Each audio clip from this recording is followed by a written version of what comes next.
Primero que nada quería agradecerles a todos ustedes y a las personas que están en la mesa de estar aquí. De cierta manera, pues somos los anfitriones y quería darles la bienvenida a todos ustedes, ¿no?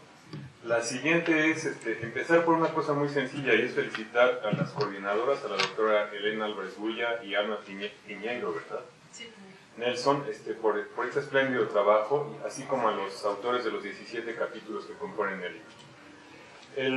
Con 7 presentadores, ustedes se imaginan que ya nos dijeron que tenemos que ser muy breves, y eso es lo que voy a tratar de hacer.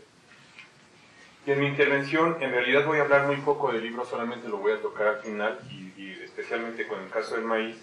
Y en realidad quería hacer una reflexión un poquito distinta, que tiene que ver por qué esta discusión de los transgénicos es tan importante. La primera es pues, simplemente pensar que el panorama que estamos enfrentando ahora en el mundo no tiene nada de halagüeño. Para 2050 esperamos que va a haber 9.000 millones de personas en el mundo. Es decir, con ese tamaño de población, pues el reto más importante es simplemente cómo lo vamos a alimentar. La situación actual realmente es crítica a nivel mundial. Los datos de una reunión que salieron que organizó la Academia Mexicana de Ciencias en 2012, en realidad a mí me dejan temblando. Se los voy a leer muy rápido. El hambre crónica en este momento afecta a 1.040 millones de personas. En este momento hay 1.040 millones de personas con hambre crónica. Causa 36 millones de muertes anuales. La demanda de alimentos aumenta a una tasa de 1.34% anual y la producción de alimentos solo a 0.84%. Es decir, esa desigualdad lo que deja clarísimo es que muy pronto vamos a enfrentar una crisis de dimensiones planetarias. En México, la situación no es mucho mejor. Según los datos del Instituto Iberoamericano de Cooperación para la Agricultura, en México, fíjense, importamos 68% del arroz, 43% del trigo, 32% del maíz, 8% del frijol, 40% de la leche, 53% de la carne de aves, 68% de la carne de res, 78% de la carne de cerdo. Tenemos un enorme problema. ¿No se oye? Perdón. Tenemos un enorme problema. Yo oigo rarísimo así. Tenemos un enorme problema de soberanía alimentaria que tenemos que resolver. Claramente tenemos que resolver. Y debería ser una prioridad nacional. Ahora, ¿cómo hacemos para resolver esto? La manera más fácil sería simplemente tratar de suplir esas demandas.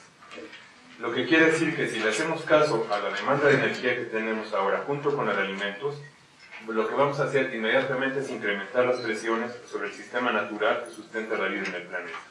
Es decir, que estamos enfrentando también enormes riesgos para los sitios aún conservados y para la biodiversidad del planeta.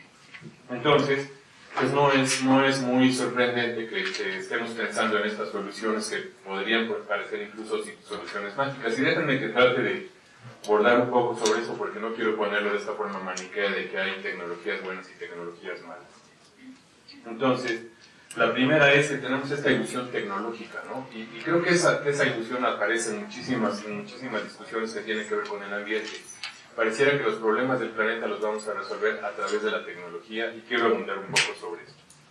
No hay duda de que la ciencia jugará un papel muy importante en el proceso. Sin embargo, tal como se menciona en el libro, será necesario tomar en cuenta otros muchos factores, de los cuales voy a hablar más adelante. Ahora, la atención pública ha puesto los ojos en el desarrollo de nuevas tecnologías que ayuden a resolver estos problemas. ¿De dónde vienen las tecnologías? Que es una cosa que creo que es muy importante y que tiene que ver con lo que pasa con el libro. Las nuevas tecnologías son necesariamente resultado de la investigación científica.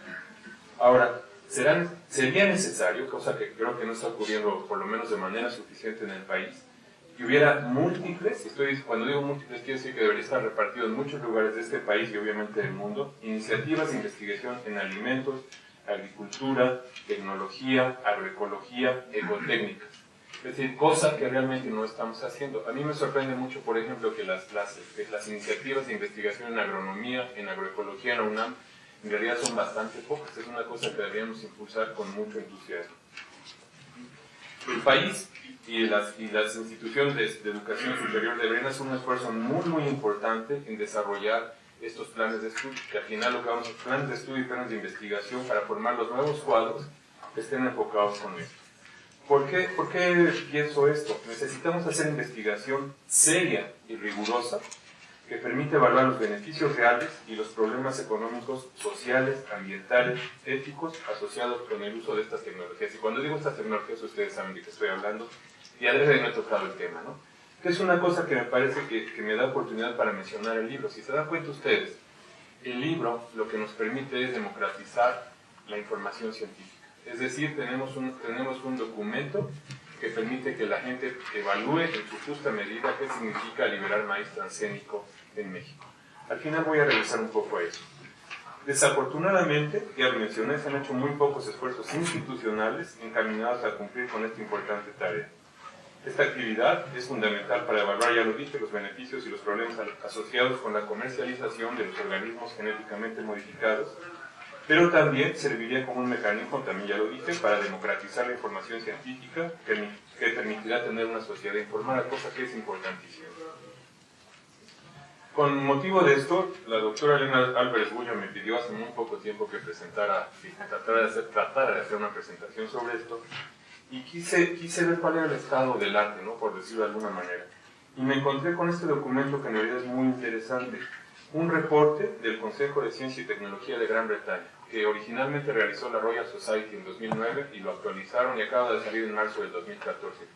Si pueden ustedes echen un ojo porque en realidad yo creo que quita muchos mitos sobre esta historia de los organismos transgénicos. Les decía, es una revisión del reporte de 2009 y entre muchos datos e información relevante, como que aborda muchas de las polémicas que hay alrededor del tema y analizan los datos que se han producido durante los casi 20 años que se liberaron los organismos genéticamente modificados en Estados Unidos, que es una cosa interesante. Es decir, es una recopilación de todo lo que hay de 20 años de cultivo de organismos genéticamente modificados.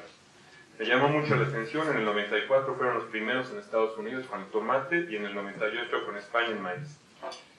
Los números son sorprendentes, 28 países ahora tienen cultivos genéticamente modificados, equivale al 12% del área arable, está muy difícil decir eso, global, y los más importantes son maíz, soya, algodón y canola.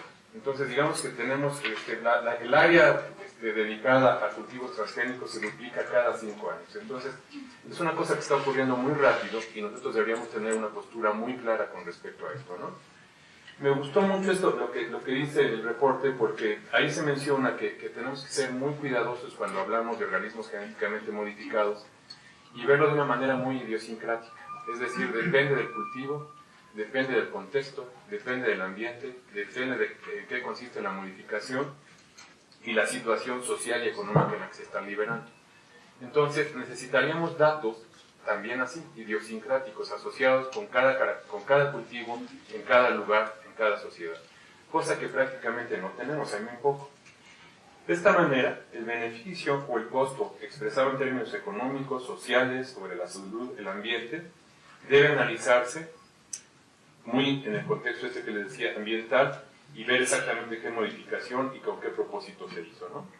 Solamente si hacemos una evaluación global, en el que necesariamente es contexto dependiente, podremos expresar una recomendación apropiada de los peligros y los riesgos de liberar un cultivo genéticamente modificado en un sitio particular, cosa que les digo prácticamente no se ha hecho. O sea, tenemos relativamente buenos datos de Estados Unidos y prácticamente no de otros lugares.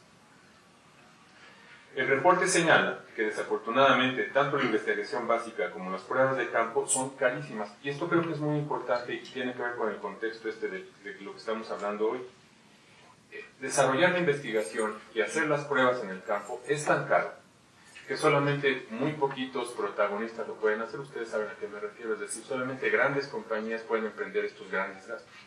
Entonces lo que se genera así es que son ellos los que son dueños de la investigación, son dueños de las pruebas, son dueños de los datos, y finalmente lo que se genera es un círculo vicioso en el que ellos van a ser al final los dueños de la tecnología, lo cual es yo creo que es uno de los problemas más importantes de esto.